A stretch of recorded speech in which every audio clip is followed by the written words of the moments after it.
Hi guys. Hi everyone and welcome to Tampo Talk podcast. And today we have Anina Rubio in the studio and I will let Anina introduce herself. Thank you for attending the podcast. Hi Anina, how's it going? Hi, I'm doing great. And just to give everyone a quick introduction, I am Anina Rubio, a visual artist and environmental advocate based here in the Philippines. And I'm also into wellness and sustainability. That's awesome. Sounds like tampons. Okay, so I guess like today, if we basically have 3 points that we're going to be concentrating on, and I think it's quite relevant to start with an inspiring part of your life, which is art. And this is very interesting. And I've seen your art on your Instagram page. It looks beautiful and it looks unique as well. And I'm very interested what inspires you to make this art, and maybe you can talk about the techniques as well, and like the art in general. How did you end up there? So, quick background story of where I started or how I started.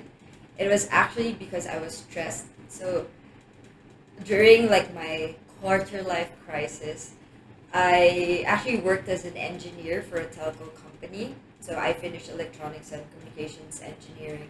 But I was still trying to like navigate this world, trying to find a purpose. So I shifted I had 5 jobs in 7 years. I was a farmer. I was an engineer first, and then I completely let go of the corporate setup. Did organic farming for 2 years, and then didn't work out.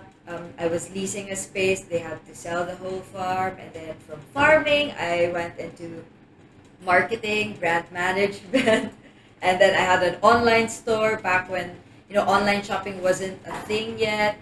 And eventually, out of stress, I was just okay. I want to do something with my hands, so I started doing calligraphy, and then from that, I figured, okay, this is something that I would love to do because apart from it distresses me, it's very like therapeutic. So I started, just taking risks, and eventually, I ended up in the art industry.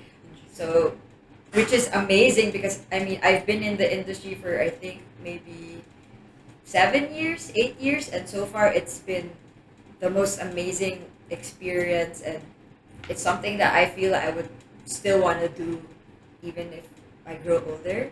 Would you say that the path of various experiences along the way where you are trying yourself in different fields? By the way, I always dreamt to have a farm with goats, so it's amazing that you've done it. Where have you been farming? So this was in a province up north. It's in Bulacan, Bulacan. and then just up north of Manila. And actually, after that, I think that was my first experience in terms of being awakened by nature. Yeah. Because I was born and raised in the city. We didn't have any provinces. I wasn't really like staying in provinces as much. Like I was traveling for like 3 days, 4 days, but when I was a farmer, I was there for like every day. I fed the chickens, free range chickens. I was harvesting the organic vegetables. I mean, I learned everything from scratch. I attended lectures, so that was my first like direct contact, like me grounding every day, touching the soil. I stopped eating meat while I was doing the farming business because I got attached because I was the one feeding the animals. Exactly, yeah. So I think that was my first, like eye opener. Like, okay, I think I'm in love with nature. York says that there's something about nature that makes you think. She actually mentioned hiking and mountains and all the nature. She said with every step, how you feel and your brain feels, it is almost like synchronizing the computer system, and you're getting into the sync with the nature, and something really shifts inside yourself. And I truly believe that, like, there is nothing else like escaping somewhere and being surrounded by nature and listening. This is when it's really quiet and you can listen to yourself. And I guess like where the inspiration comes out. There is a beautiful story about this monk who went to live in the cave, and then after 11 years, he just left the cave and recorded this piece of music. And it's it's just brilliant. And there's a lot of of things that can come out of us just being silent and staying there with nature, I guess. But yeah, more about your art. Like, Yes, actually, my inspiration primarily for everything that I do right now is basically nature. So, as part of my advocacy as a human being, not just as an artist, is I want to be able to raise awareness on, like, we have to preserve this beautiful thing. I mean, sometimes we and don't, respect, yeah, we yeah. don't care there as much because we're not directly affected because we're living our comfortable lives. But in the end, it's actually nature who helps us heal also. So if you look at all of my artworks, it's flora and fauna, endangered species here in the Philippines. And recently, well, 2019 when I got tapped by Fashion Revolution to create an artwork that to raise awareness on the impact of fast fashion to our environment, particularly to our world's oceans. That's when I started creating my textile artworks, which I call cajas nowadays, and it's using or finding another purpose for like these scraps that are just normally discarded, and also in that sense, I feel that I'm able to help a small community of women because they're the ones helping me sew each individual piece that I assemble into the bamboo frame. So for me, it's really nature that is my inspiration, my therapy. So I want to give back by promoting awareness and conservation. Yeah, I always look around, like for example, a sunset, and I'm looking at the sunset, Yes, and I'm thinking to myself, what if only I could just wear it as a dress? Such beautiful colors, it's nature true. is truly inspirational. What's the secret behind the techniques? Like you mentioned that you're taking the textiles. Is it primarily the purpose of recycling, or what's the technique behind your art? So depends on. I guess I'm also the type of person who gets bored easily. That's why I don't want to just Guilty, yeah. yeah Me too. focus on.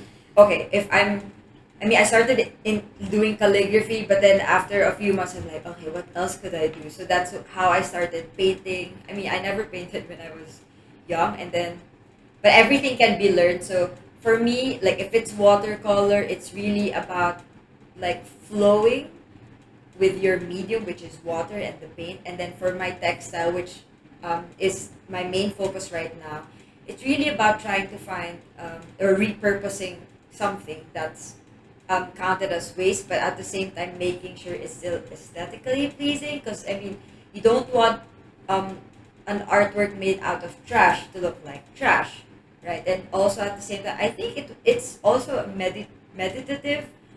So I've been painting murals, and for me, painting murals, I could finish a big wall in like 5 days. But this textile artworks, it takes maybe 10 days of my life, and for me, it's really the process of being able to immerse in like sewing each piece and then assembling them all together so that there's a bigger picture. For me, it's really like a step by step like therapeutic process. So we sort the fabrics by color, and when you get scraps from local factories here, there's a lot. They don't really sort it, they just sweep it in one bag. So for me, it's really a long process of sorting, checking which ones you can really use, and then the ones that you can't use, you donate it also because there are companies who create toys or make use of the smaller fabrics as rugs or like a stuffing for stuffed toys. And then the ones that we use, again, we sort, we wash them, and then we trace patterns, and then we sew them individually, and then after sewing individually, we assemble it. So it's really like a long process, and then we have to involve. I used to do it all by myself, even the bamboo frames, because I figured, oh, I can do everything. But actually, the more people, if you're open to other people helping you, then you become more efficient, Yeah. and you can also help other people in turn. So One of the things that I had to learn is that how to ask for help and how to, yes, like that's do true. this teamwork and make it happen. Yes. Sometimes us empowered women are like, okay, I'm gonna do everything myself, but then you realize that you are actually not as strong as the community. Yes. And if you're, Yes. belonging to a community and share within the Yeah. community, that's I completely life agree. changing. Yeah, it Yeah. makes you complete even, and like being able to help and being helped by other people, uh, just educational as well as, I guess, very necessary, especially nowadays. And yeah, but interesting. So what I noticed here in the Philippines, I come across lots of creative and artistic people, and I think like the scene in general is very underestimated. And I'm just curious, where do you see your artistic path leading you towards? What's the future of it? Are you planning to set up an exhibition, or what's So what's actually, I have been working to have like a solo show for like the last 2 years. I'm actually a bit delayed with it. The gallery has been asking me for an additional like 6 pieces, but for me, the art space is very huge. There's a lot of opportunities. While it's sort of like still a new industry here in the Philippines, it's super nice to see that there's more people resorting to more creative activities, and at the same time, there's the gallery space, the online NFT space. There's a space for you to sell merchandise physically and again online. Um, Even like teach classes. So I also have that on the side. I teach classes. Some I have like pre-recorded classes on Skillshare, and then I teach on-site or online via Zoom, and then I also teach K-12 students on arts and sustainability. So for me, it's really about just exploring different spaces and not being limited to just, oh, I'm an artist because I exhibit in a gallery. No, it's not like that. You can be a creative in the multiverse. Yeah, There's everywhere. huge, Yeah. huge space. It's just about tapping and empowering yourself to be like, okay, I can do this. I can do this. Accepting if you fail in that space, it doesn't mean it's not for you. Then you can try different other spaces. There's really like, whew, Interesting. so much. So you've mentioned NFTs, and I just recently started to get into it, and it's very interesting to learn about. Like recently, I think Sean mentioned actually the exhibition of a 9-year-old boy who sort of created NFTs. He drew and created NFTs and created a whole exhibition around it. And I checked out the artworks. It's pretty good. I mean, Yeah. he's drawn an entire line, and it looks really good. I don't know like what material he's using, but are you into NFTs? Are you planning Not to? yet. But I'm you're planning still to trying to get my head around it because for me, like the whole crypto is overwhelming. I mean, I'm attending a lot of like online classes, watching a lot of like YouTube shows. Is there anything good to follow for NFTs here For in the now, Philippines? I mean, I'm checking out the Binance Academy Yeah. for starters because I want to be able to learn also like about the currency that we use to purchase like these artworks, these digital assets. But right now, I guess my old brain is trying to like process all of these modern technology. I mean, I'm a very analog, so I mean, I like doing things with my hand. And then while it's very helpful to also tap the digital industry, I'm still in the process of, I mean, now I also want to like have a balanced life. And for me, if I think one friend who sort of introduced me to the NFT thing was saying, oh, you have to be active in Discord, on Twitter. And I'm like, wait, I want to have a life. Yeah, no, exactly. So Yeah. I'm still, maybe if I have a team, then yeah. But slowly, I mean, I'm in no rush because I'm still doing a lot of like, again, more tactile, like analog stuff. So, but I mean, eventually it's good to tap into that space so that, you can move wherever you want in the Philippines or wherever in the world and you'd still be. I don't know if you would have to move anymore. Like Web3 is overwhelming because they're saying, okay, this is metaverse. We're holding our meetings online. You can like create a meeting room and like recreate the space around you. Make people just come into this room and sit. next to you but not next to you, like all this, how do you call them, Avatar, and you have they your own. yeah, and I think NFT is a beautiful thing because apparently, we just really ignored the fact that, we're living in the Facebook, which is, Yeah. say, a government which is like larger than any country in the world. And then we're living in this space. People are getting assaulted. People are getting, their identities are stolen. I was like, my page was recreated by somebody I didn't even know, like, Really? what's the reason and why and how to deal with that. And I think NFTs is partly like a way to secure your assets as well as your identity in the end. If somebody's going to be walking around metaverse and doing whatever they want, I don't know what to expect from them. Don't use my face. So this is the same thing with art, and like, as far as I understand NFTs, you can create an art, you can put them under an NFT, and whoever purchases it can eventually hold to the art under their names, but still you will get all the commissions and you will be the creator, and nobody will steal that authentic. That's true. And it's also Yeah. an investment because like sometimes like you purchase like an NFT artwork and then Yeah, its that's value so increases, then you crazy. can sell. So for me as Why, an why are they artist, so expensive? Some things like that I don't even understand. because Like of the limited edition. limited edition. Yeah, I think that's the Tampo, guys, limited edition. Yes. This is only one time. It's quite crazy. Like when people are selling some picture for millions of dollars, I get puzzled, and sometimes I'm just, how does this world really works, and where is it headed? This is where it comes to the sustainability of the businesses and on the society in general, and I mean, I find it quite inspiring and empowering what you're doing with an art, and introducing the creativity through sustainability.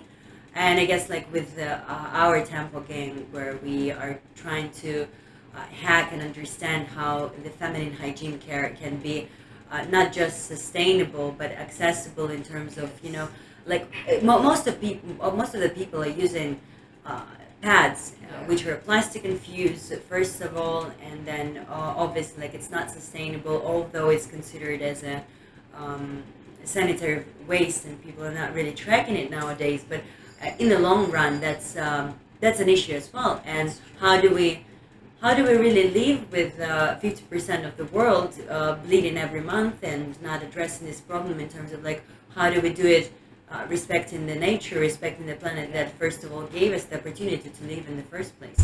So I guess, like, what we do with Tampo is obviously sustainable materials, where 100% purified cotton is decomposable within 5 months, and from the stream to core, the product itself is sustainable.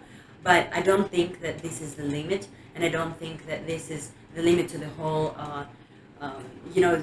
sustainable approach to the feminine hygiene care, as well as, like, there are other aspects of life that we have to address. Do you think eventually we're going to be in a situation where future generations are going to be forced to live sustainably, and we won't have a choice to dress sustainably or to sort of live a sustainable or not sustainable life, because we're going to be forced to sort of follow?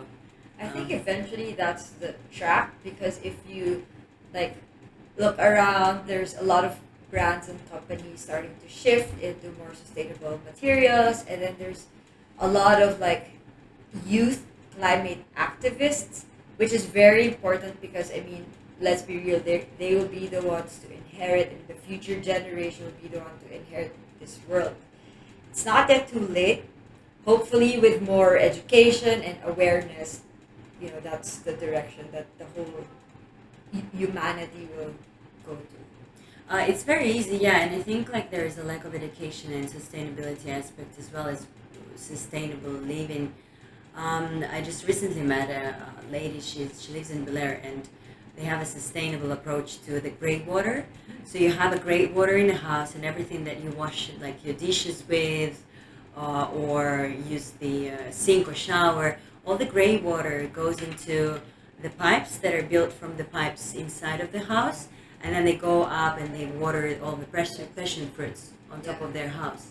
And it's very interesting because for this, you're kind of forced to use the sustainable soaps as well. And there are plenty of brands here in the Philippines that are locally Yeah. produced, and you can replace uh, the soaps and the shampoos in the bottles itself. Yeah, So yeah. I personally do that too, and I completely switched from using any sort of plastic bottles Yeah. for the soaps, like to soap bars, and supporting local produce as well.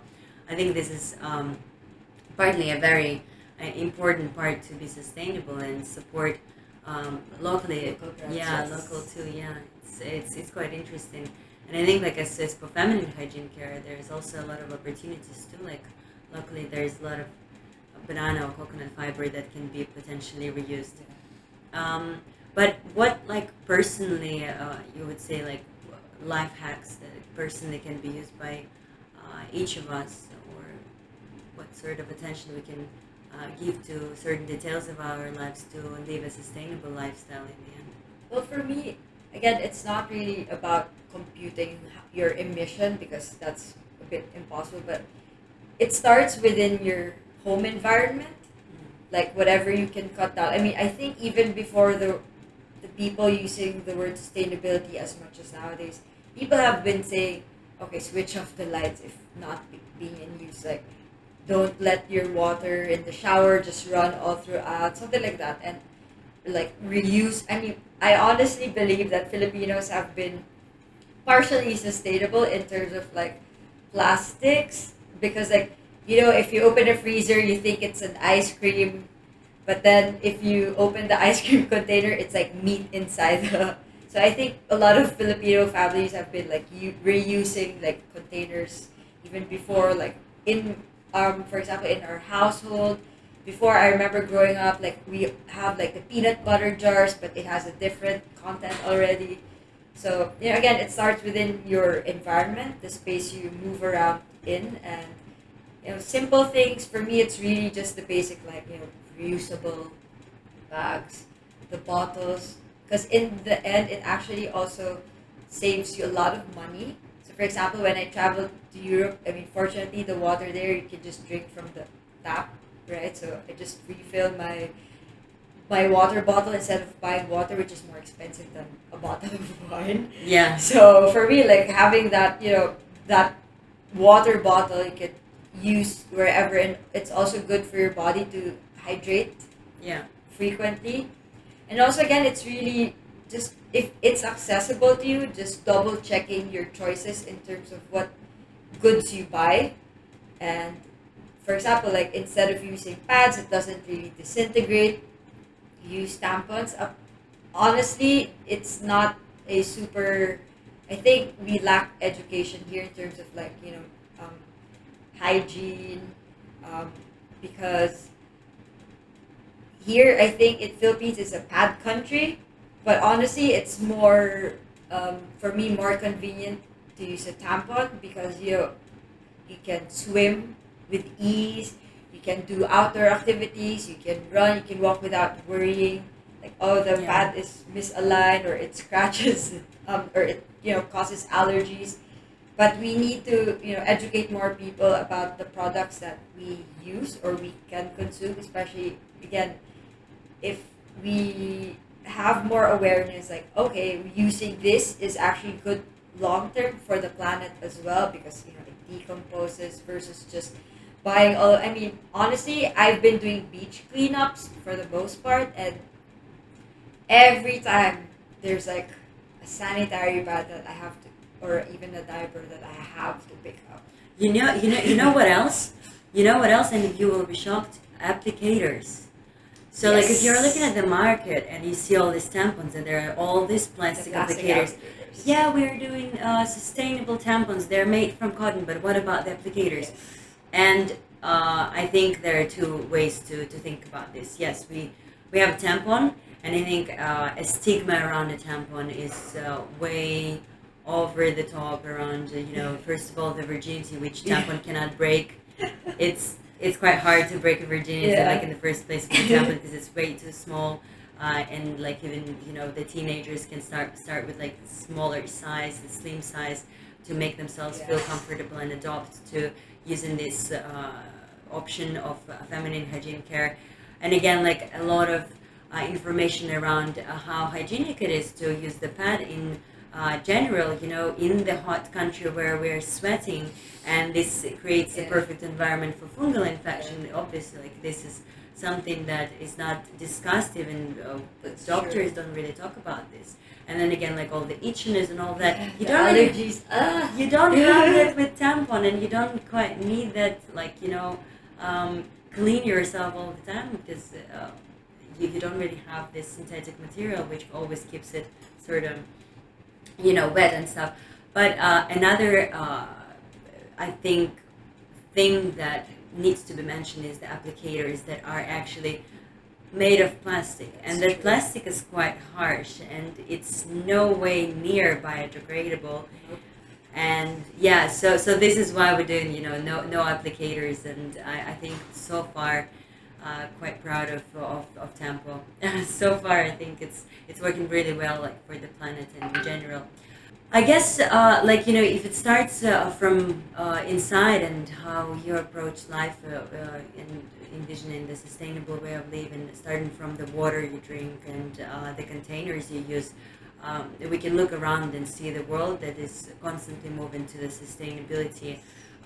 Like nowadays, you see like Tesla, you see all the cars are going into electric mode or hybrid, and solar energy becoming really cheap. Like I've attended the conference that was based on sustainability and focused on like how to even produce rice sustainably, because like we look at this thing, rice, which is everywhere. It's not really produced sustainably, and we have to look at the whole produced chain and figure out the ways and the steps that can be replaced with something more sustainable. Same way, like solar energy has to become cheaper to become more accessible. Same way, feminine hygiene care has to become cheaper, more sustainable, and become more accessible. That's the dream. But that's quite interesting. I know that you are also a breathwork coach, and how did you end up there? So it actually started just a year before this whole pandemic thing, like 2019.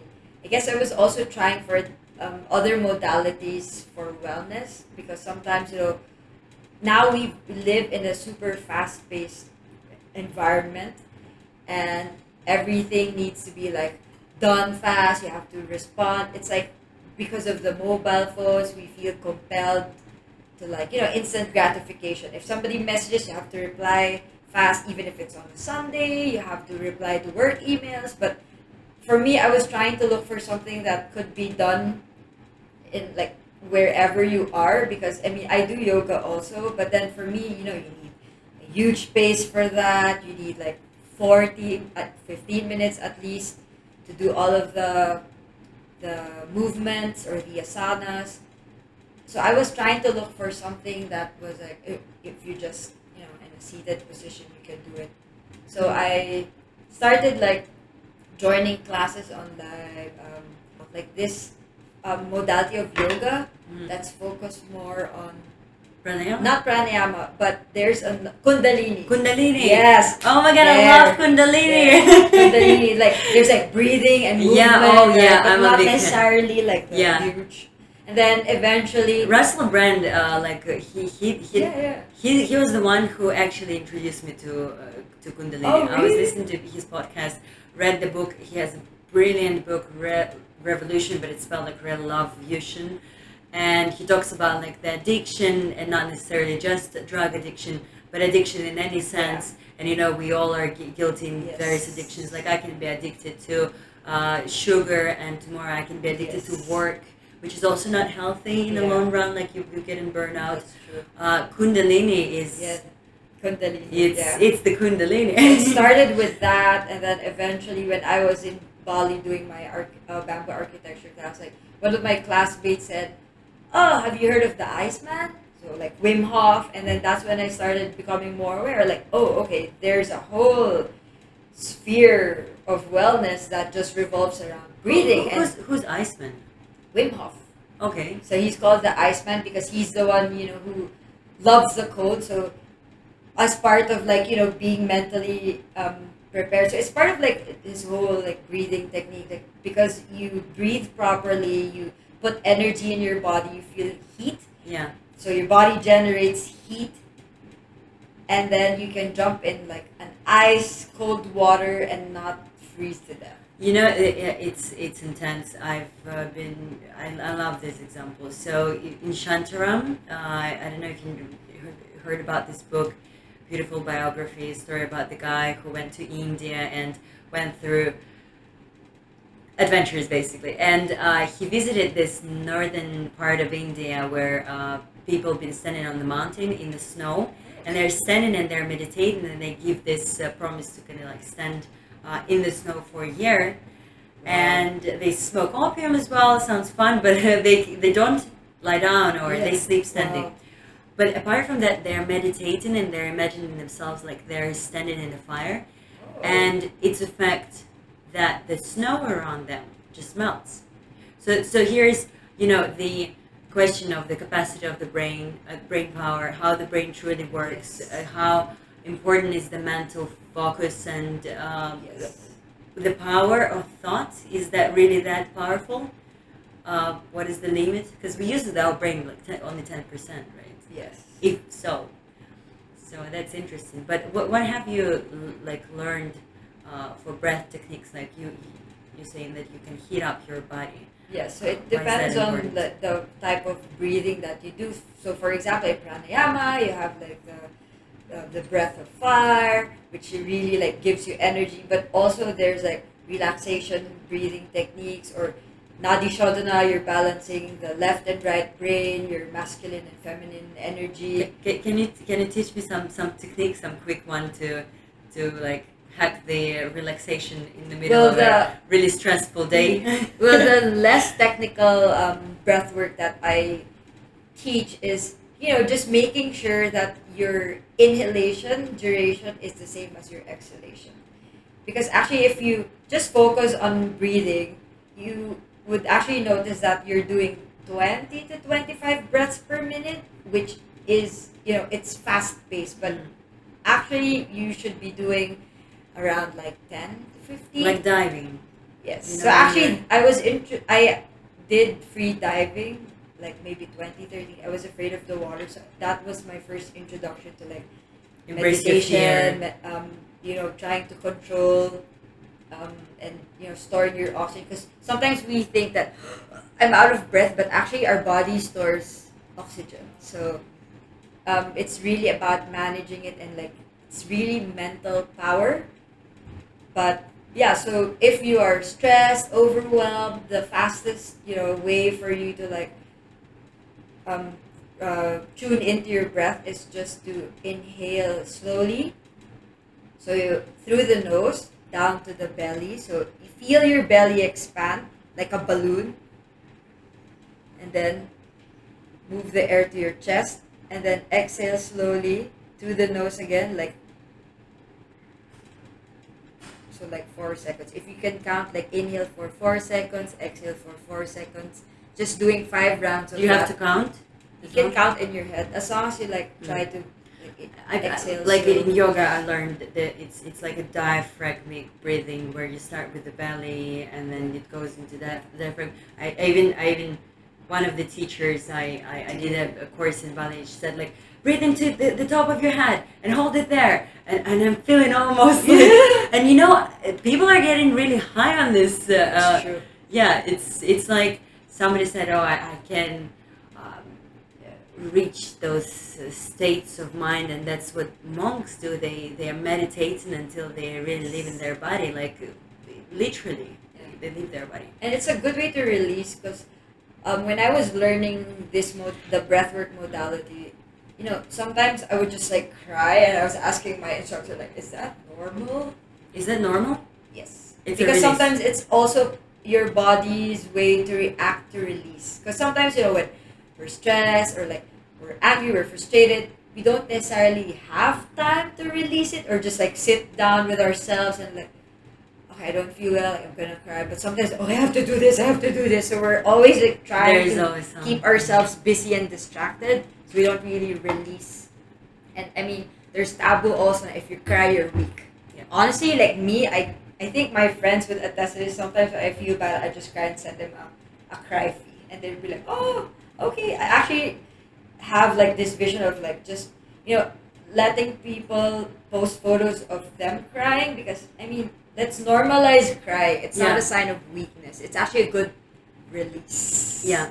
Again, like it comes to the stigmas, like what's normal and what's not, and why certain things are ashamed. I just watched this video this morning on Instagram, been browsing, and obviously like I was retargeted with this video of a girl standing in the middle of a street, and she's a girl, she's a teenager, and she stands there with white pants and has like a blood stain but on her butt, and she stands there and she's like on the phone, and I guess it's like an experimental video or whatever, like that someone is trying to do. It was also on a feminist page too.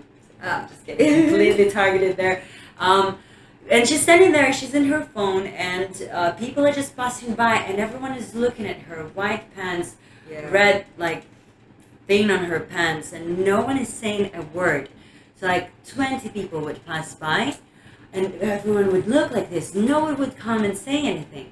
And and obviously like some of us been in that situation. I personally been in that situation, and I was on the business meeting, and I was in the middle of it, and I didn't know what to do. And I saw the shock in the people's eyes who were looking at me, and I was like wearing brown pants, and I was like, they definitely know. I cannot, because I'm in the middle of the presentation, I cannot leave the room. I'm going to finish and I'm going to go ahead with this presentation. And I did it. And the clients never called me back. But, and again, like, blame it on the stain. she didn't take care of that. But like, then how do you protect yourself? Is this a shame? How do you protect yourself from like, okay, she's crying, she's weak. She's bleeding, she's weak. And what's strong then? I don't know. Like I'm bleeding, I'm still doing the presentation. Can you do that? That's true. Are you standing there? I'm actually proud of it. That's true. I mean, there's really a lot of taboo around feminine, like the menstrual period. I mean, I always 90% of my clothes are white, and I've had terrible experiences of like having stains, and I'm always surprised. I mean, it's not like I look at my ass bands and like, do I have stain? But it's just surprising, like, how come no one bothers to like say like, oh, excuse me, you have a stain? Yeah. Yeah, like it's something is in your tooth. Yeah. I mean, I would probably be the first one to say, wait, you have an unzipped pads, or like you have a stain, whatever. It happens, yeah. It's also a form of helping, and it's just a matter of, I guess, people are shy or something. I don't know. It's just, I guess, a long way of normalizing normal things, such as like childbirth, periods, normal relationship and sex, which is not, perverted by perverted by religion. Yeah. I mean, it's natural things in the same time. It's biology. Yeah, it's biology. There is approach to everything. Yeah, I understand that a certain thing can be a perversion is at the same time as just a natural discussion on how the body works and stuff like that. This is why it's important to understand, like, how do we teach our children about certain things like sex, period, childbirth, relationship, all those things that are kind of like not spoken about.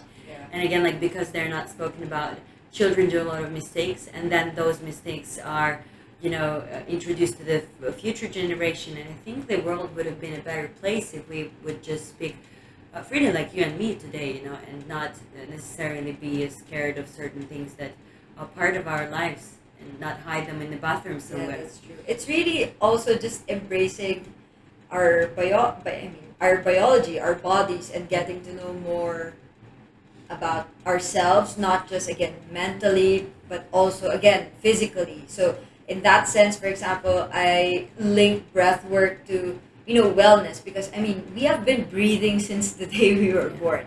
So it's actually something that's very innate, but we tend to neglect it because, we're just in this environment that everything's fast, in the same manner that we're in an environment wherein, having a beard is a bit like embarrassing, Yeah. or like, oh, they're gonna judge me if I have a stain, whatever. But that's, that's not how the world should work. Yeah. It's really about getting to know and being comfortable with our bodies, how our biology, I mean, again, our organs, our reproductive system, our I don't know where nervous system works. I don't know where it got so wrong with the bodies thing. Like looking back into the magazines back from like 70s, it was completely normal. Bodies were normal. I mean, look at Cindy Crawford. She ate pasta all the time, and I guess introduction to like this look of like how to say Perfect. the perfect The look. stereotype perfect. Yeah, and then it's just necessarily the woman is supposed to look like that, and man is supposed to be like tall and muscly, and then this is what we see on the runway, on the covers of the magazines, and I see that it's slowly, how to say, disappearing. Yeah. Slowly we are, getting introduced like what Fenty does, like what Rihanna does with her brand. You see various types of bodies there. You see like different people, different shapes and different colors as well. And yeah, it's getting back to it. But I think that was so wrong to just have those kind of stereotypes that a woman is supposed to look a certain way. What if I have another taste and I like different kinds of women? And also, I believe that each body has a different structure. So just because, for example, a model is like model thin doesn't mean it's healthy for you. So again, each person's body structure is different. What may be healthy for you in terms of muscle mass, body weight, may not necessarily be the same for me. So for me, again, it's really about balancing physical and mental and spiritual well-being. No, what's healthy is really changing every decade. It's been healthy to drink 2 bottles of milk, and people been pushing this milk. Kids should drink milk in order to be healthy. Now it's proven that cow's milk is not even good for anyone anymore. Red meat is not good. You are supposed to eat more veggies than anything else. And then they made a study why the lifetime, the expectancy, why people live longer in Asia, in Japan specifically, versus the rest of the world. It's because they eat more rice and vegetables rather than the protein itself, which comes from the meat, fish, and that's been just mind changing because people have been pushing red meat, milk, and all that. Okay, what's healthy anyway? I'm looking around, and what I'm told is not really a truth anymore. And now there's more alternatives, which is good, and there's more people who are becoming more aware of other options for that's good for your health. So yeah, very interesting. I guess your own research, and this is why we're doing Tampo talks as well. When we are discussing stuff in order to just stay educated and get the insights that we really need to develop our own opinion. But yeah, I mean, I guess we talked a lot about different things, and I feel like we have to finish with something quite logical and again quite empowering and inspiring. Maybe a quick wisdom blitz from Anina. Well, I want to share 3 things that's very important, or based on my last years of existence. First is be kind, because you don't know what other people are going through, and each person is actually going through different things simultaneously at any given point of time. And kindness is also a way for you to attract better or positive energy. So for me, just be kind instead of shouting at someone just because you're frustrated. You needed someone to vent out to, even though that person's not really related to what you're going through. I mean, just show kindness. It will come back to you multiple times, and again, it also enables you to attract a better energy that's good for your health physically and mentally. And then the second one is take risks. I mean, my last few years, I'm jumping from one job to another. Again, that you'll only know if you try. So just be open to taking risks, failing, and maybe even succeeding, because it's always 50-50, right? When you make a decision, you either succeed or you fail. But in any case, for me, taking a risk or even being open to failure is what would um, give you the most valuable life lessons ever. And then the last one is, especially for women, to just be confident and empower yourselves, because in turn, if you are empowered, you emanate that energy of confidence of like, I can do this.